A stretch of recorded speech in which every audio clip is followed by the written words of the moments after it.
한 일간지가 공개한 청와대 내부 감찰 보고서라는 문건에 후폭풍이 확산되고 있죠. 전원책 변호사, 조수진 동아일보 정치부 차장과 함께 사건의 파장 집중 분석해 보겠습니다. 안녕하십니까? 네, 안녕하세요. 네, 안녕하세요. 예, 청와대 정윤회 보고서. 이게 지금 세계일보에 보도가 되면서 엄청난 파장을 일으키고 있는데, 조 차장, 네. 되게 어떤 내용이 들어있는 겁니까? 예, 우선은요, 그동안에 정윤회 씨 하면, 네. 그 박근혜 대통령의 그 보이지 않는 실세다. 네. 그러니까 뒤에서 어떤 보이지 않게끔 인사라든지 모든 게 관여한다. 네. 그래서 어떤 비선 라인의 가장 논란의 한 가운데 있었는데요. 네. 이 문건의 내용은 박근혜 대통령의 핵심 측근인 문고리 3인방, 네. 그러니까 청와대 이재만 총무비서관, 정호성 제1부속 비서관, 네. 그리고 안봉근 제2부속 비서관이 네. 정윤회 씨와 작년 10월부터 정기적으로 만나서 네. 청와대 내부 및 정부 동향을 보고했다. 네. 그리고 이것이 바로 청와대의 감찰 문건이다. 네. 이렇게 돼 있고요. 네. 이 문건 작성을 지시한 사람이 바로 그 조응천 전 공직기강 비서관이다. 네. 이런 것이 핵심 내용입니다. 거기에 뭐 김기춘 실장의 뭐 사퇴 뭐 이런 얘기도 들어가 있다면서요? 네, 김기춘 비서실장의 내용이 있는데요. 네. 예를 들어서 이런 겁니다. 박근혜 대통령의 자문그룹인 7인의 한 사람이죠. 네. 최병렬 씨가 추천을 해서 김기춘 비서실장이 됐는데 네. 7인의 원로인 김영환 전 의원만 해도 최근에는 김기춘을 달갑지 않게 생각하고 있다. 그러니까 네. 김기춘 비서실장이 교체가 될 거다. 이런 네. 점을 암시하고 있는 겁니다. 그렇군요. 자, 이게 뭐 지금 청와대는 좀 강력 부인하고 문건의 존재, 그 유사한 문건은 있지만 시중에 풍서를 모아놓은 동향, 찌라시 수준의 동향 보고서에 불과하다. 지금 이렇게 반박을 하고 있는데 이번 사건 전 변호사님 어떤 시각으로 보고 계세요? 정말 기가 막히는 사건입니다. 네. 우리 문민정부 들어와서 5번째 정부, 노태우 정부까지 하면 6번째 정부인데 이 매 정부마다 왜 이런 일이 반복이 되는지를 모르겠어요. 정말 네. 모르겠습니다. 쉽게 말하면 뭐 레임덕이 온다고 봐야 될지 네. 무엇보다도 제가 우려하는 것이 정권 말기에 터져야 될 일이 네. 지금 2년이 채 가지 않은 상태에서 터져버린 거예요. 네. 이 김영삼 정권 때는 정권 마지막 해 1월 달에 소위 한보 사태가 터졌습니다. 그래서 그렇죠. 소통령이라고 불리던 김현철이가 구속됐죠. 네. 그때 그 불법 대출, 네. 이 4조 7천억인가 4조 6천억인가 되는 엄청난 불법 대출에 뭐 연루됐다. 네. 뭐 이런 것 때문에 구속돼서 나중에 이제 재판까지 받았는데 그다음에 조셉 포탈제로 아마 재판 받았을 거예요. 그런데 그 다음에 문민정부들 한번 보세요. 그건 이제 가족들이 전부 다 저지르는 일들입니다. 네. 이 대통령의 형들을 두고 뭐 봉화대군이니 네. 영일만의 영포대군이니 이렇게 부르지 않습니까? 네. 그래서 권력을 농단을 하고 대통령에게 정책 결정에 이게 시스템화 되어 있지 않고 정책 결정에 간섭을 한다는 거예요. 이번 문제는 뭔가 하면 정윤회라는 네. 선출직 공무원도 아니고 네. 그리고 임명직 공무원도 아닌 장외의 민간인 인물이에요. 이분이 네. 지금 오래전부터 계속 구설수에 오르고 있단 말이에요. 네. 그리고 청와대 안에 지금 환관 내시 탈영이 나온 것이 벌써 1년이 넘었습니다. 1년이 훨씬 넘었어요. 그러니까요. 십상시 발언을 예전에는 뭐 제가- 대군대군하도 예. 이번엔 십상시가. 예, 제가 이 자리에서 한 게 1년 전입니다. 네. 1년 전에 제가 십상시 얘기를 1년 전에 해서 예. 뭐 여러 분에게서 내가 항의 전화를 받았는데 네. 정말 기가 막히죠. 이 청와대 안에 국정의 중요한 정책을 결정하고 특히 네. 인사 문제를 결정하는 것이 청와대 바깥에서 만에 하나라도 논의가 되었다. 네. 그리고 이 정부의 시스템 안에서 논의가 된 것이 아니라 시스템 밖에서 논의가 되었다. 네. 이게 사실이라면 네. 이 정권은 레임덕을 자초하는 겁니다. 네. 그만큼 정권이 후진적 민주 형태를 가지고 있다는 것을 의미하는 것이고 네. 스스로 한쪽을 허물고 있는 거죠. 붕괴를 한다는 얘기입니다. 네. 지금 뭐 청와대는 회동을 했다는 강남의 어느 중국집 직접 가봐서 직접 CCTV로 확인했으면 좋겠다 이렇게 지금 얘기를 하고 있는데. 그런데 기본적으로 이 청와대 그 김기춘 비서실장에 대해서 그 어떤 문제를 네. 문제를 누군가 거론하고 있으니까 감찰을 해라. 네. 그래서 그 감찰한 그 보고 문건, 네. 이 문건은 지금 청와대에서 인정을 했지 않습니까? 네. 문건을 인정한 이상 네. 뭔가 청와대 안에 시스템 바깥에든 아니든 권력 네. 암투가 있는 거예요, 지금. 네. 이 권력 암투가 정상적으로 어떻게 정책을 두고 대결을 하고 정책을 두고 서로 간에 격렬한 토론이 벌어지고 해서 권력을 다투는 것이 아니라 네. 문자 그대로 사익을 추구하는 권력들이 지금 다투고 있다는 거예요. 네. 여기에 문제가 있는 겁니다. 네. 저도 이제 전원직 네. 변호사님의 의견에 전적으로 동의를 네. 하는데요. 이번 문건 유출에 대해서 몇 가지 좀 문제점을 더 짚어본다면 첫 번째는 청와대 내부 문건이 유출된 사건입니다. 이건 좀 네. 전무후무한 사건이고요. 두 번째로는 이 문건이 유출된 시기가 말씀하셨듯이 집권 2년 차라는 집권 초기라는 점, 네. 예, 유례가 없다라는 점 굉장히 네. 위중한 겁니다. 그리고 또 한 가지는 이 문건의 내용 자체가 권력 암투, 네. 청와대 내부에서 권력 다툼을 한다. 네. 예, 이런 거고요. 그 다음에 또 하나는 저는 민경욱 대변인 참 안타깝습니다. 민경욱 대변인 브리핑이 항상 보면은 또 다른 논란을 낳거든요. 민경욱 대변인 오늘 브리핑에서 뭐라고 했냐면 청와대 민정수석실에서 문건을 작성한 건 맞지만 감찰 보고서가 아니라 시중에 풍문을 모은 거다. 네. 아니 청와대 문건이 어떻게 그렇다면 일종의 찌라시를 모은 게 청와대 문건이라는 것. 네. 그만큼 청와대의 권위 자체를 청와대 대변인이 실추시킨 겁니다.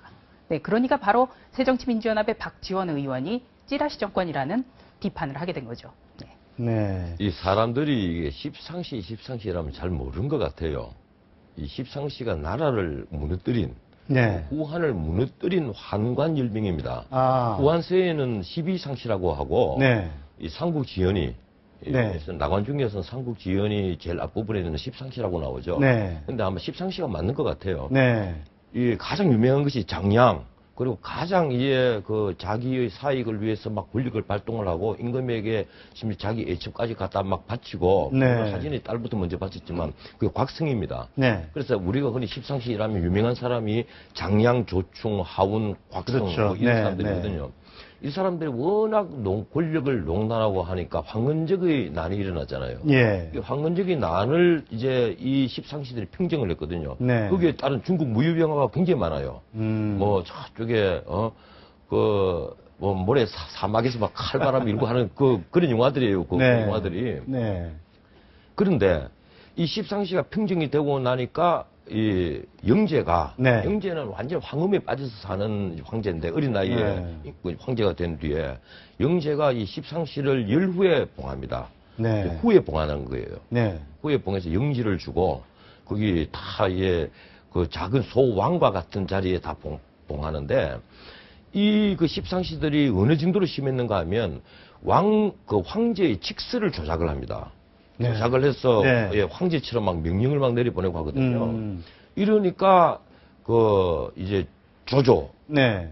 조조가 군사를 이끌고 들어가서 환관들을 2,000명을 다 죽여버려요. 그렇죠. 십상시를 비롯해서 환관을 무리 2,000명이나 죽이는데 그때 등장하는 것이 거열형입니다. 네. 이 기록을 보면 이 말을 네. 소가 아니고 말을 붙들어내서 사지를 다 찢어버리는 거예요. 네. 그렇게 환관들을 다 잔인하게 다 죽였습니다. 죽였는데 이제 서량에 있는 동탁이가 영제를 다시 모시고 궁궐에 들어와서 권력을 잡죠. 네. 그래서 시작되는 게 삼국시대예요. 그렇죠. 네. 삼국시대가 열리고 후한이 망해버리는 거죠. 네. 이 나라를 망하게 한 황관들을 우리가 십상시라고 하는데 자. 사실 지금 청와대 권력을 우리가 십상시라면 네. 너무 비하하는 것 같지만은 네. 이 시스템 밖에서 이렇게 대통령을 자기들을 위한다고 생각할지 모르겠는데 네. 박영선 그 야당 그때 대표가 네. 7월달에 어떤 얘기를 했는가 하면 청와대에 있는 이재만 비서관을 네. 비롯해서 이 사람들이 청와대 서류를 한 보따리씩 사들고 매달 그 의혹을 제기했죠. 매달 네. 한두 번 나오더라. 네. 그랬더니 이게 허지부지 됐어요. 네. 저도 설마 그러겠느냐. 그 아마 박영선 의원이 뭔가 잘못 보시고 잘못 정보를 얻은 게 아니냐 이렇게 네. 생각을 했는데 이번 지금 나온 이 찌라시인지 뭔지 모르겠습니다. 찌라시를 근거로 했는지는 모르겠습니다만 이 문건으로 보면 이 문건이 사실이라면 사실이라면. 예, 이건 있을 수 없는 일이죠. 이재만 비서관을 비롯해서 비서관 3명이 그리고 또 뭐 기타 등등 이래서 총회 청와대 안에는 6명, 청와대에 있는 바깥에 있는 4명, 네. 그래서 10명이 모였다는 것이거든요. 그게 십상시예요. 예, 그 문건을 들고 나와서 예. 바깥에 있는 중국집에서 모여 앉아서 네.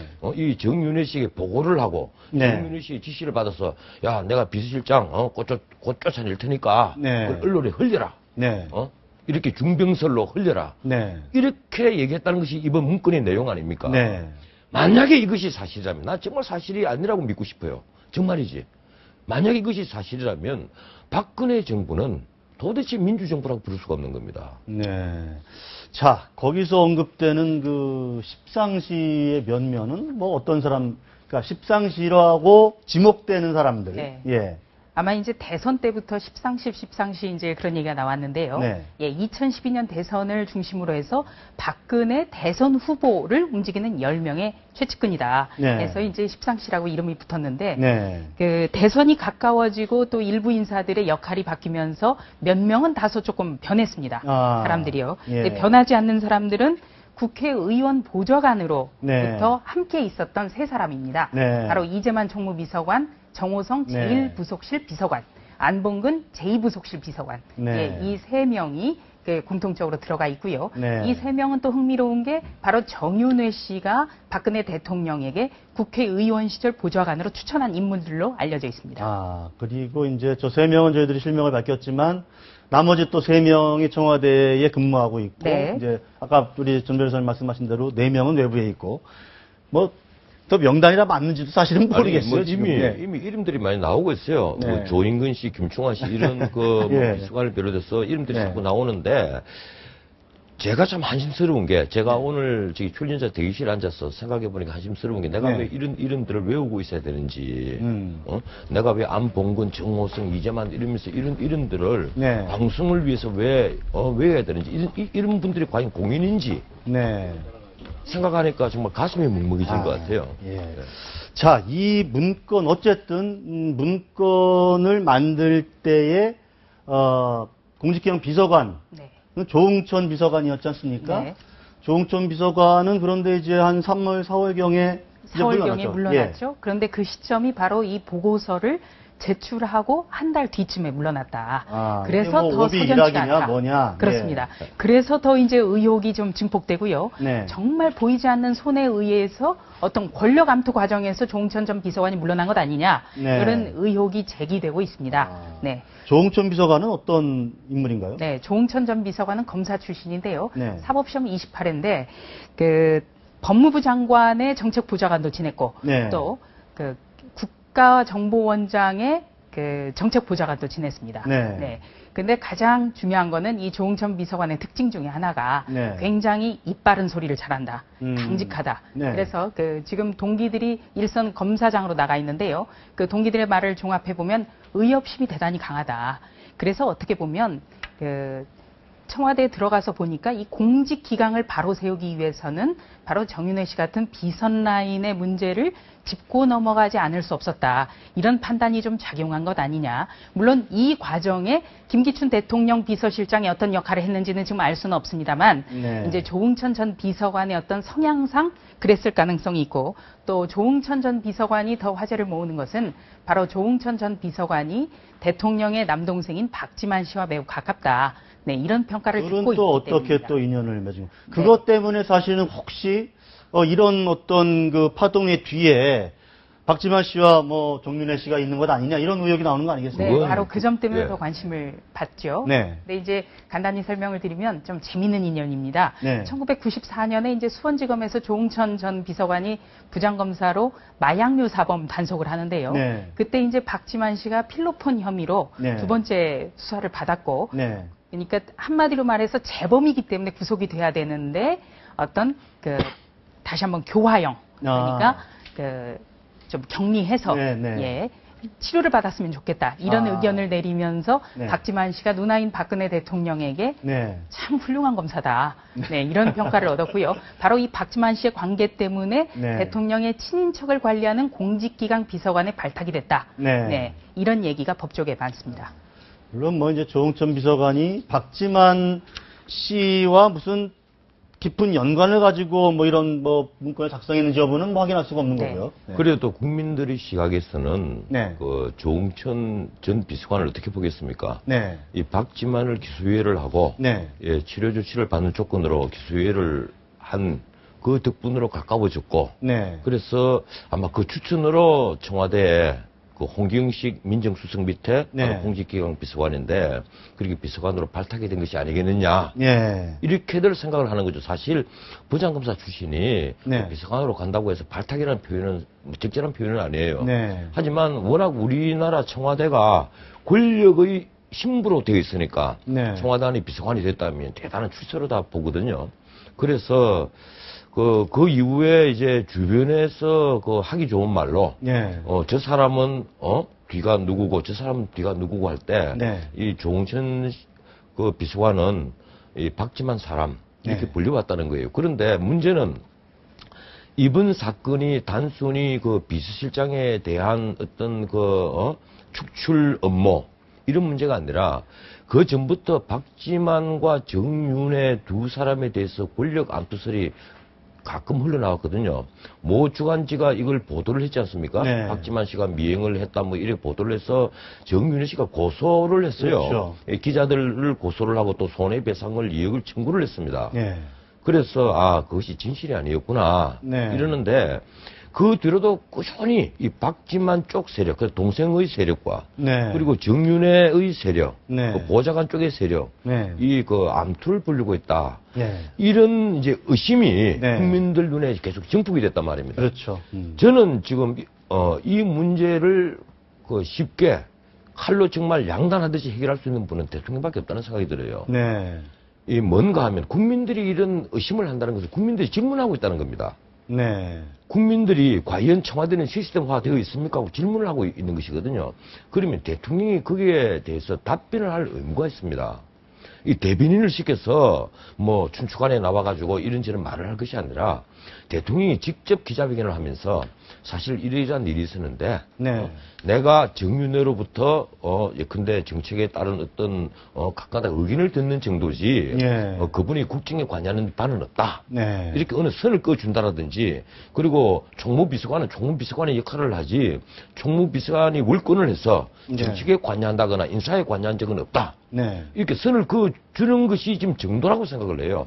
그것이 파문을 수습하는 것이지 이걸 또 대통령께서 과거에 그 세월호 침몰했을 때 7시간 동안 뭐 했나 했을 때 대통령이 계속 침묵으로 일관했지 않습니까? 이번에도 침묵으로 계속 일관한다면 스스로 레임덕을 앞당기는 것밖에 되지 않습니다. 이럴 때는 과감하게 대통령이 직접 소통을 하셔야 되는 거예요. 기자들 앞에 뭐 소통이라는 네. 것이 국민과의 대화가 아니라 기자들 앞에 기자회견하고 기자들이 질문을 하면 거기에 따라 솔직하게 답변하는 것 그것만으로 충분합니다. 그렇게 해서 빨리 파문을 잠재우는 것이 옳은 것이지 청와대가 오늘 민경욱 대변인의 그 발언처럼 오늘 안으로 고소장을 내고 또 손해배상을 청구하고 이런 것이 다 능사는 아니라고 봅니다. 실제로 지금 야당은 뭐 일단 국회 운영위에서 다 나와라, 다 나와서 한번 불러보겠다, 뭐 이렇게도 얘기를 하고 있고요. 네. 뭐 박지원 의원 뭐 지금 뭐 또 공교롭게 또 그 박지원이 소송에 또 이렇게 예. 있는데 만만해. 박지원 의원은 만만해 어찌가시- 말을 한 바람에 네. 고발을 당해서 그것 때문에 명예훼손으로 기소가 되어 있거든요. 네. 제가 그 다음에 그 박지만 의원을 우연히 만났는데 네. 굉장히 흥분을 하고 있더라고요. 그날 기소 통지를 받았던 모양이에요. 어떻게 이럴 수가 있느냐 이러는데 이번에 만약에 이 문건의 내용, 네. 뭐 내용은 같잖아도 그렇게 회동이 있다는 것, 네. 10명의 회동이 있다는 게 사실이라면 만만의 실체가 그대로 드러났다고 봐야 되겠죠. 그러면 이걸 어떻게 뭐 예를 들어서 지금 야당은 국정조사 뭐 하자 뭐 이런 주장까지 좀 나오고 있는 건 아니겠습니까? 야당은 당연히 국정조사를 해서 모든 실체를 밝히자고 할 수 있습니다. 네. 지금 대여 공세를 취해야 되는데 마땅한 고리가 없었는데요. 네. 바로 이 비선 의혹이 청와대 문건으로 확인이 됐다는 점 때문에 야당에서는 바짝 조이고 있고요. 네. 또 금방 말씀하셨지만 박지원 의원의 경우에는 만만회라는 비선 개입 의혹을 제기했다가 기소가 됐는데 네. 예, 그동안에는 과연 박지원 의원이 이 비선 라인을 입증해서 네. 이 무혐의를 받을 수 있을까? 이게 가장 쟁점이었습니다. 그런데 바로 이 문건에서 드러났기 때문에 박지원 의원으로서는 굉장히 웃을 수밖에 없는 그런 상황이 됐습니다. 그런 묘한 상황이 또 돼버렸네. 자, 그런데 제가 좀 흥미로웠던 거는 조 차장. 그 내용 자체가 김기춘 실장 사퇴와 관련된 내용이 들어가 있지 않습니까? 네. 근데 그 배우가 바로 이쪽 3인방과 뭐 정윤회 씨다. 이렇게 문건을 만들어서 바로 김기춘 실장한테 보고를 하도록 그렇게 했거든요. 네. 그거를 어떻게 봐야 될까요? 그래서 이제 오늘 민경욱 대변인 브리핑 내용이 아쉽다는 게 바로 그 점인데요. 분명히 민경욱 대변인은 보고서는 청와대 민정수석실 내용이 맞다. 네. 그리고 보고를 했다. 이 두 가지를 얘기를 했습니다. 네. 그렇다면 체계상 공직기강 비서관실이 만든 문건이기 때문에 민정수석을 거쳐서 대통령 비서실장에게까지 보고를 했을 겁니다. 네. 그런데 오늘 청와대 브리핑에서는 이 문건을 보고받은 이후 상황에 대해서는 전혀 설명이 없습니다. 네. 그것도 한 가지 청와대가 반드시 밝혀야만 이 의혹을 풀 수 있는 거고요. 네. 과연 이 문건이 어떻게 언론에 유출됐을까? 네. 뭐 한쪽으로 생각해 보면 김기춘 대통령 비서실장일 수도 있고, 물론 이건 순전히 가정입니다. 또는 지금은 청와대 밖에 인사가 된 뭐 조응천 전 비서관이라든지 아니면 경찰로 돌아간 한 경정이라든지 여러 사람이 있을 수는 있겠지만, 네. 예, 이거는 어디까지나 추론이고요. 그렇죠. 그 유출과 관련을 떠나서 청와대가 이 보고서를 보고받고 나서 어떤 행동을 취했는가 이 네. 부분이 밝혀져야 그나마 그렇죠. 의혹이 조금 정리가 될 수 있겠다. 이 네. 점을 말씀드립니다. 청와대는 이런 것 같아요. 청와대는 이 문건이 네. 이 찌라시에 떠도는 내용을 취합한 것이기 때문에 네. 사실이 아니기 때문에 네. 아무런 조치를 취하지 않았다. 네. 아마 이런 취지의 그 얘기를 한 것 같습니다. 네. 그런데 그렇다면 A 경정은 왜 1월 달에 느닷없이 원대 복귀를 시키고 네. 또 4월 달에 왜 조 응천 공직기강 비서관은 왜 또 그만뒀을까? 사표를 받았느냐. 네. 뭔가 이상하죠. 그래서 오비락이라는 말이 나오는 거예요. 뭔가 권력 다툼에서 이 문고리 3인방이 네. 이긴 것 아니겠느냐. 아. 예, 이렇게 보고 있는 겁니다. 쉽게 말하면 자기들 뒤를 캐서 네. 그런 불순한 문건을 만든 사람들을 그냥 놓아둘 수 없다.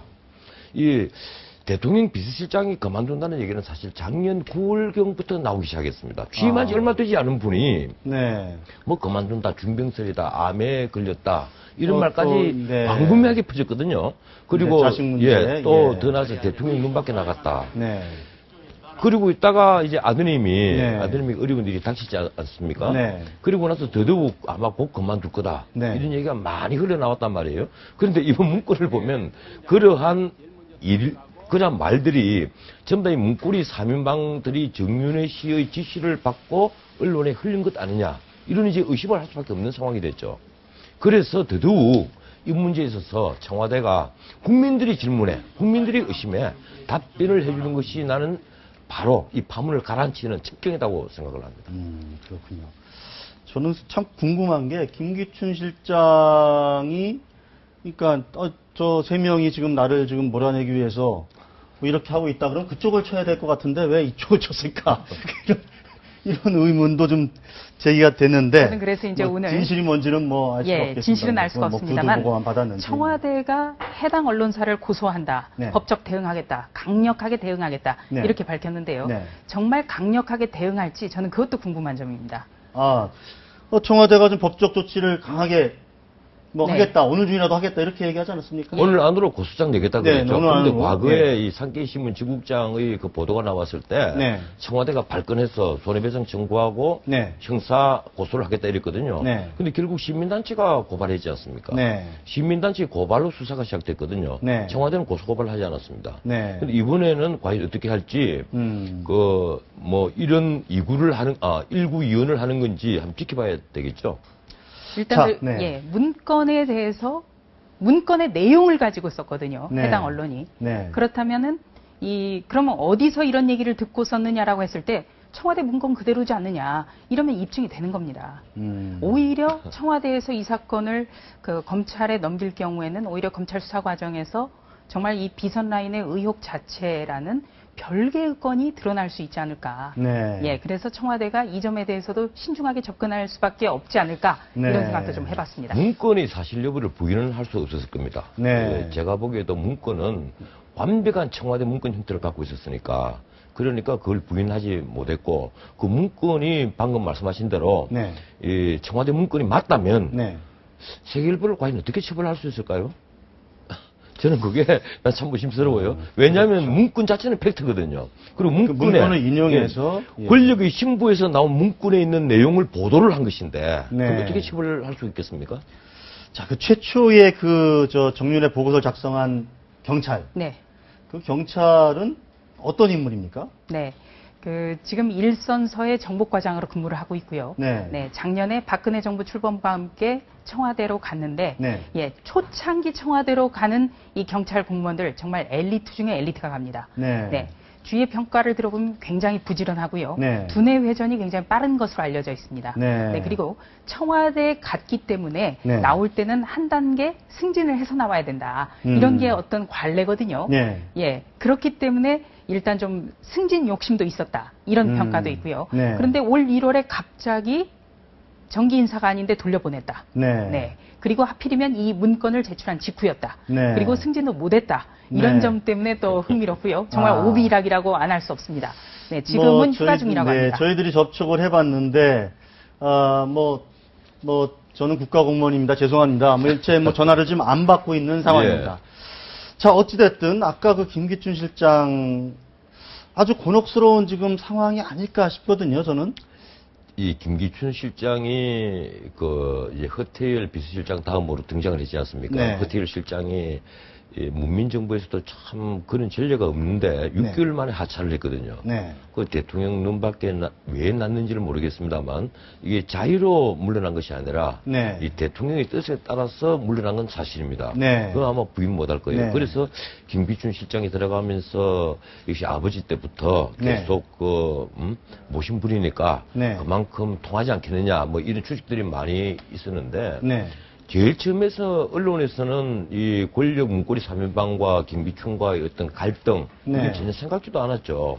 예, 전부 다 뜻이 잘 통하는 사람으로 봤는데 네. 결국 그 이후에 이제 언론에서 조금씩 나온 얘기는 김기춘 실장이 외롭다는 얘기가 많이 나왔지 않습니까? 네. 그게 뭔가 하면 이제 문고리 3인방과 거리가 멀어졌고 네. 그래서 국회에서 이 대통령 7시간에 대해서 야당이 질문을 했지 않습니까? 그때 나는 모른다. 대통령이 경례했으면 네. 충분한 것이고 네. 그러니까 비서실장이 모르는 대통령이 어디 있느냐 이런 얘기가 오고 갔는데 그때 제가 생각하기를 네. 이 김기춘 비서실장이 정말 대통령과 거리가 좀 멀어진 것이 아니냐 이런 느낌이 들더라고요. 대통령과 정말 가까운 밀접한 네. 언제든지 문을 열 수가 있는 비서실장이라면 네. 나는 모른다는 얘기가 왜 나왔겠느냐. 네. 최소한 다른 변명을 했겠지. 그럼 변명이 아니라 나는 모른다고 나왔다는 거예요. 네. 근데 오늘 나온 문건을 보니까 이 대통령 주변에 있는 사람과 거리가 멀어도 한참 멀다는 겁니다. 우리가 문고리 3인방 이러지 이 문고리라는 게 대단한 겁니다. 대통령과 가장 가깝고 언제나 말씀을 나눌 수가 있고 그리고 언제나 얼굴을 볼 수 있는 3인방이라는 거예요.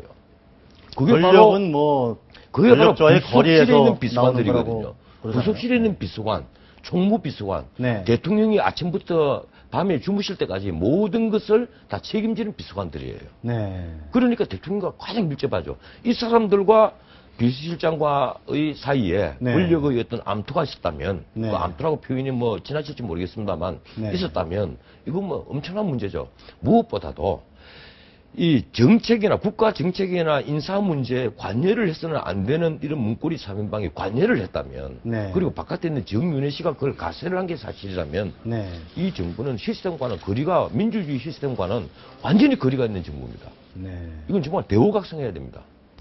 지금 계속 우리 조 차장도 그렇고 전원책 변호사도 일단 가정법을 썼습니다. 이게 사실이라면 예. 저희가 이 문제를 집중적으로 다뤄봤지만 이게 사실이다 전제를 하고 다룬 건 아니고요. 어찌됐든 진실이 지금 어떤 방식을 통해서도 대통령이 직접 나서시든 아니면 국정조사 통하든 확실하게 좀 정리가 돼야겠다. 이런 말씀인 것으로 지금이라도 받아들여집니다. 대통령이 빨리 기자회견을 자청하는 게 나는 옳다는 생각을 해요. 알겠습니다. 오늘 말씀 여기까지 듣겠습니다. 네. 잘 들었습니다. 예. 감사합니다. 고맙습니다. 네.